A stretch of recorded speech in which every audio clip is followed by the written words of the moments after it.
Hello everyone, welcome to Achievers IAS classes. Let's begin a discussion on the current events of 20th December 2018. The first issue in news is an editorial regarding the Transgender Persons Protection of Rights Bill, which was recently passed in the Lok Sabha. The move is a progressive step towards extending the constitutional protection to the marginalized transgender community and is also an improved version of the legislation which was introduced 2 years ago. The earlier draft, which was scrutinized by various experts as well as the Standing Committee of the Parliament, had criticized the original definition of transgender person for violating the right to self-determined identity. The revised definition omits the reference to the transgender as a neither male nor female formulation and covers any person whose gender does not match the gender assigned at birth. Along with this, other categories such as trans men, trans women, intersex variations, as well as several socio-cultural identities such as the Hijra, Jokta, etc. have been included under the wide definition under the current bill. However, the requirement that a district screening committee must recommend the issue of a certificate to each transgender may be necessary to prevent misuse of the legislation. The government has also omitted the need to go through the same screening committee to get a revised certificate if in case a transgender individual undergoes a sex reassignment surgery but may still require medical certification for the same. There are other legitimate concerns over the legislation, like the provision which bars the forcible separation of transgender persons from their families has been revised to cover only transgender children rather than the earlier provision which covered adults as well. Another concern is that the bill criminalizes begging, but it is to be noted that begging itself is no more an offense, and criminalizing the act may negatively harm the livelihood of this community in the absence of any fruitful employment.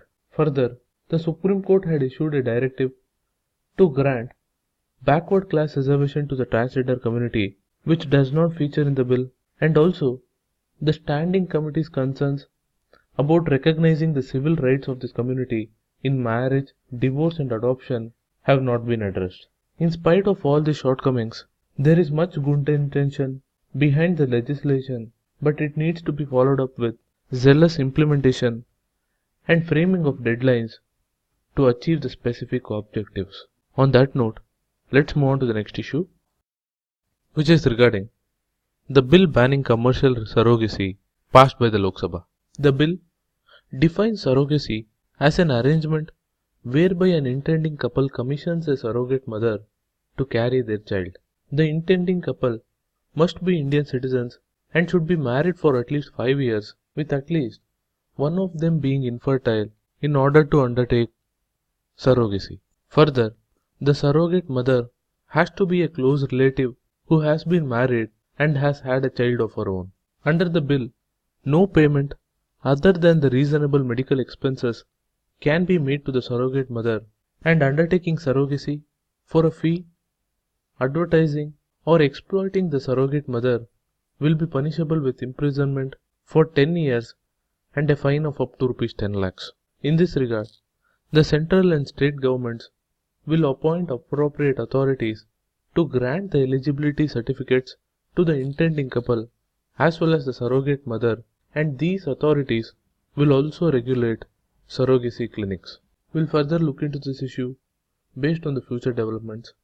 For now, let's move on to the next issue, which is regarding the Strategy for New India at 75 document, which was recently released by the Niti Aayog, through which it recommends a number of steps like increasing the investment rate, reforming agriculture, and codifying labor laws in order to boost the economic growth.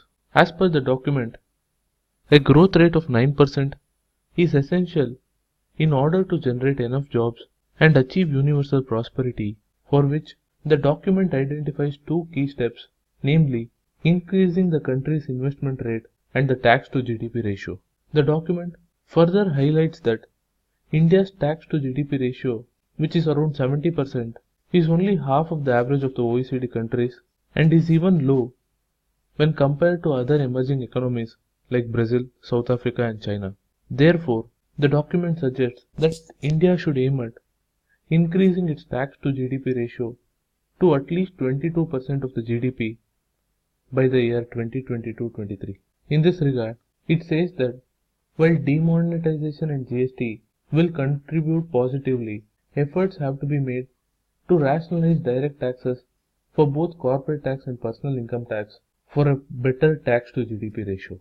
The next issue news is regarding the successful launch of the GSAT-7A satellite, which is meant to enhance the communication infrastructure of the Indian Air Force. I have already covered the salient features of the satellite, and I request those who have missed it to go back and watch my previous news analysis video. The final issue in news today is regarding the imposition of President's rule in Jammu and Kashmir. President's rule has been imposed in Jammu and Kashmir after the expiry of 6 months of Governor rule, which was in place after the ruling alliance fell apart. From the examination perspective, please go through why is it called as the imposition of President's rule, and what is the difference between Governor's rule and President's rule, and also if there is any difference in Jammu and Kashmir and the rest of the country with respect to the imposition of President's rule. On that note, I'm wrapping up today's news analysis. Do like, share and comment to support this initiative.